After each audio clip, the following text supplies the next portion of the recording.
Ithoria was a land of wonder. Mystical creatures roamed its forests, soared in its skies, and swam in its waters. They lived together in harmony. This peace was protected by the Celestial Council. The council consisted of 4 powerful beings. I am Omara, a wise and ancient dragon. My scales shimmer with the colors of 1,000 sunsets. Ilara, the elf queen, possessed grace and wisdom beyond measure. Her emerald eyes held the secrets of the ancient forests. I am Alara, with eyes that hold the secrets of the ancient woods. Boreas, the griffin, was a majestic creature of the skies. His sharp eyes could pierce through any deception. I am Boreas, with eyes sharp enough to see through any deception. Sylphie, the fairy queen, radiated warmth and light. Her laughter was like the tinkling of bells in a summer breeze. I am Sylphie, my laughter like the tinkling of bells in a summer breeze. The council ensured Ithoria remained a beacon of hope. They used their combined powers to maintain balance. They were the guardians of peace, their wisdom guiding all creatures. Far away, across the whispering sea, lay Disruvia. This land was shrouded in shadow and despair. Darkness festered in its heart, threatening to engulf all of Ithoria. The creatures of Disruvia were consumed by envy and greed. They sought to control the magic of Ithoria. The Celestial Council felt the encroaching darkness. They knew they had to act swiftly. The balance is shifting. Disruvia's darkness threatens to consume us all. "We must find the mystic spheres," declared Alara, her voice filled with urgency. Only their combined power can repel this evil.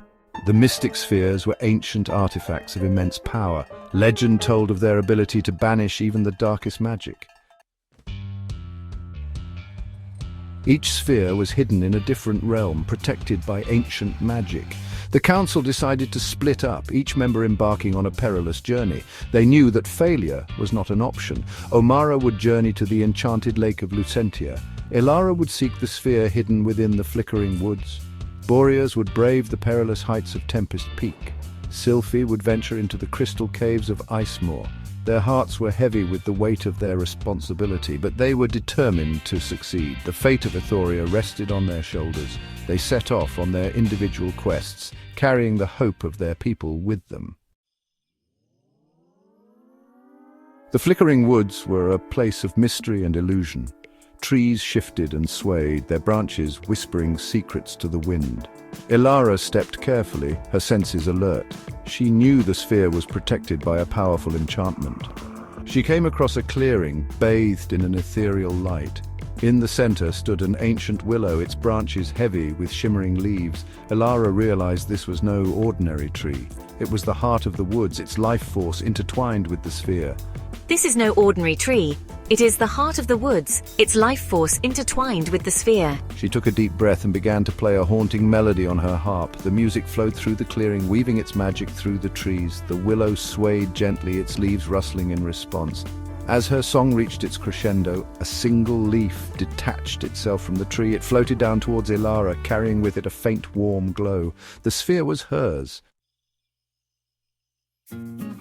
Sylphie fluttered through the crystal caves of Icemoor. The air was bitter cold, but Sylphie was not deterred. She knew the sphere was hidden deep within the caves, guarded by creatures of ice and shadow. I must press on. This tiny light of mine will push back against the oppressive darkness. The caves echoed with strange whispers and groans. Ice formations glittered menacingly in the faint light. Sylphie knew she had to be careful.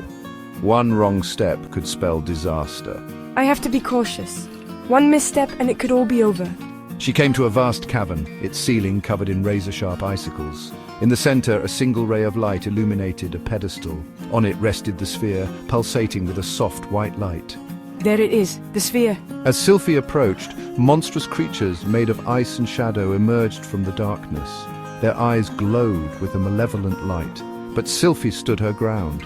I won't let you stop me! She raised her hands and a wave of blinding light erupted from her body, banishing the creatures back into the darkness.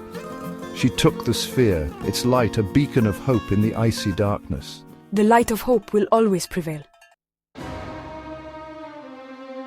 Boreas soared through the storm clouds, his powerful wings carrying him towards Tempest Peak. Lightning flashed and thunder roared, but Boreas was undaunted. He knew the sphere was hidden at the peak, guarded by the very forces of the storm. He would not be deterred. The wind howled like a banshee, threatening to rip him from the sky. Rain lashed against his feathers, but Boreas pressed on. He was the king of the skies, and he would not be cowed. He reached the summit, a jagged spire of rock that pierced the heavens. There he found himself facing a colossal storm giant, its body made of crackling lightning. The giant roared, its voice shaking the very mountain. But Boreas stood firm. With a deafening screech, he swooped down, his talons bared. The two titans clashed in a blinding flash of light and sound. When the dust settled, Boreas stood victorious. The storm giant was vanquished, and in its place lay the sphere, humming with raw power. Omara landed on the shore of the enchanted lake of Lucentia. The lake shimmered and danced, its surface reflecting 1,000 colors. But beneath its beauty, Omara sensed a hidden danger. She knew the sphere was at the bottom of the lake, guarded by creatures of immense power. She took a deep breath and dove into the water. The lake was surprisingly warm, its waters teeming with strange and wonderful life. As she descended deeper, the light began to fade. Soon she was surrounded by an oppressive darkness. Then she saw it. A gigantic kraken, its eyes like ship lanterns, rose from the depths. Its tentacles, as thick as ancient trees, reached out towards her. Omara roared, a sound that echoed through the water. She met the kraken's attack head-on, her claws ripping through its flesh. The battle raged, a maelstrom of bubbles and fury. Finally, with a deafening crack, Omara broke through the kraken's defenses. She seized the sphere, its surface cool and smooth against her claws. The Celestial Council reconvened at the zenith of Unity, a sacred plateau bathed in moonlight. They had retrieved the mystic spheres, but their ordeal was far from over. Now they had to combine the spheres' power. They stood in a circle, each holding their sphere aloft. The spheres pulsed with a soft light, their energy growing with each passing moment. The air crackled with anticipation. Beams of light shot out from the spheres, connecting them in a web of pure energy. Omara, Alara, Boreas and Sylphie chanted in unison, their voices resonating with the power of the spheres. The light intensified, bathing the plateau in an otherworldly glow. They were ready. The combined might of the mystic spheres, amplified by the Council's unity, surged towards Disruvia. The darkness recoiled, unable to withstand the onslaught of pure light and love. The creatures of Disruvia were driven back, their evil intentions thwarted. The threat to Ithoria was vanquished. The land was safe thanks to the bravery and unity of the Celestial Council. Ithoria, bathed in the warm glow of the spheres, sent a message to all lands. Love, unity, and harmony were the greatest forces in existence. They had the power to overcome even the darkest evil, and so Ithoria continued to thrive, a beacon of hope in a world shrouded in uncertainty.